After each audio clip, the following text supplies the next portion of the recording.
গত পরশু একটা বিশেষ দরকারে কলকাতা যাচ্ছিলাম। ছুটির দিন হলেও ট্রেনে বেশ ভালোই ভিড় ছিল। আমি প্যাসেজে দাঁড়িয়ে দাঁড়িয়ে এক ভদ্রমহিলাকে লক্ষ্য করছিলাম অনেকক্ষণ ধরে। রোগা লম্বা শিরিঙ্গি চেহারা, দেহে অপুষ্টির ছাপ স্পষ্ট। হাতের কাগজপত্রের ব্যাগ দেখে যতদূর সম্ভব মনে হলো ডাক্তার দেখাতে যাচ্ছেন। মলিন কাপড় পরনে। মহিলা বারবার ঠেলাঠেলি করে তার নাকটা বাঁচাতে চাইছিলেন। প্রথমে ভাবলাম হয়তো নাকে অপারেশন হয়েছে। কিছুক্ষণ পর তার এই অতি সাবধানতা দেখে জিজ্ঞাসা করেই ফেললাম, দিদি, কি হয়েছে আপনার নাকে? অপারেশন? রক্তশূন্য চোখে আমার দিকে তাকিয়ে বিড়বিড় করে যা বলল তাতে আমি শিউরে উঠলাম। হাড় হিম করা এক বর্ণনা। তার মহামান্য মাতাল স্বামী পিছন থেকে এসে ফুটন্ত ডাল ঢেলে দিয়েছে তার পিঠে।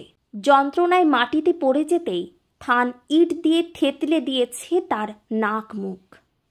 মহিলা আবরণ সরিয়ে দেখালেন সেই ক্ষত, যার গভীরতা সহ্য করার মতো ক্ষমতা আমার নেই।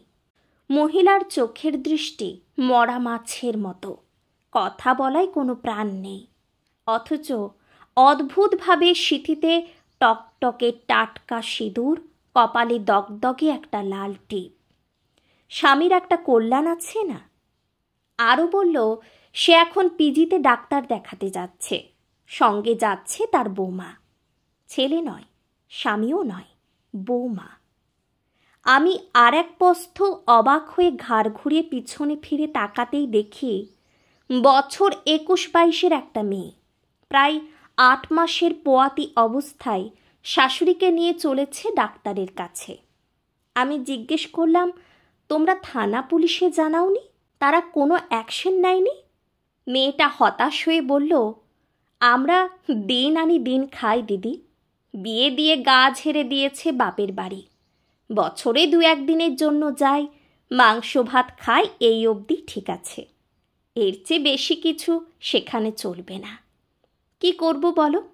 আমাকে মারধর করলে মা সেবা করে, মায়ের কিছু হলে আমি প্রত্যক্ষ করলাম প্রদীপের নিচে কি প্রগাঢ় অন্ধকার।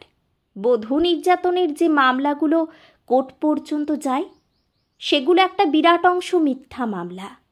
শুধু শুধু কোর্টের মূল্যবান সময় নষ্ট হয়, আর যে মামলাগুলো প্রকৃত যাওয়া দরকার তারাই পড়ে থাকে অনাদর, অবহেলায়, অর্ধমৃত অবস্থায়।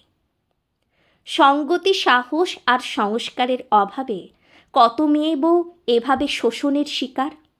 কত কত মেয়ে এভাবে মার খেয়ে দিনের পর দিন পড়ে আছে স্বামী নামে আসামির পায়ের নিচে। কত বিছানায় দুটো অদৃশ্য দেওয়াল তোলা থাকে। কত ফুটন্ত ডাল তরকারির বাটি, কত মাংসপিণ্ডকে ঝলসে দেয় গোপনে। আমরা কতটুকুই বা জানি। আবার একটা বিরাট অংশ শুধুমাত্র অ্যাডজাস্ট করতে পারছি না বলে বিয়ে ভেঙে দিচ্ছে পটাপট। কে ঠিক, কোনটা ঠিক আর কোনটা ভুল মাথায় জট পাকিয়ে যাচ্ছে সব। ভাবছি মার খেয়ে নাক ভেঙে খুঁড়িয়ে খুঁড়িয়ে ডাক্তার দেখিয়ে এসেও স্বামীর মুখে ভাতের থালা ধরাটা কি পোক্ত সম্পর্কের, সুগৃহিণী হওয়ার পরীক্ষার পাস মার্কস?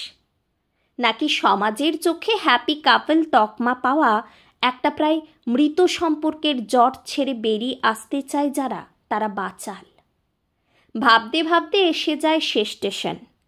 মহিলা একটা 5 টাকার বিস্কুটের প্যাকেট বৌমার হাতে ধরিয়ে দিয়ে বলে, তাড়াতাড়ি খেয়ে নে, কত লাইন পড়বে, কখন হবে কে জানে, একটু জল খামা। প্ল্যাটফর্মে নেমে আমি ঠায় দাঁড়িয়ে থাকি। দাঁড়িয়ে দাঁড়িয়ে দেখি শাশুড়ির হাতটাকে শক্ত করে ধরে খুব যত্ন করে নিয়ে যাচ্ছে বৌমা।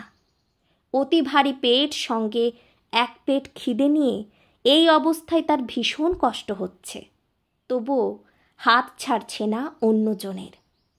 আমি অবাক হয়ে দেখি এক নারী আরেক নারীকে আগলে রাখার দৃশ্য। সুখ দুঃখে ভাগিদার হওয়ার গল্প। দুঃখে না সুখে, ভালো লাগা নাকি হতাশায়, কখন যে চোখে জল চলে এলো বুঝতে পারি না। কে বলে মেয়েরা মেয়েদের শত্রু?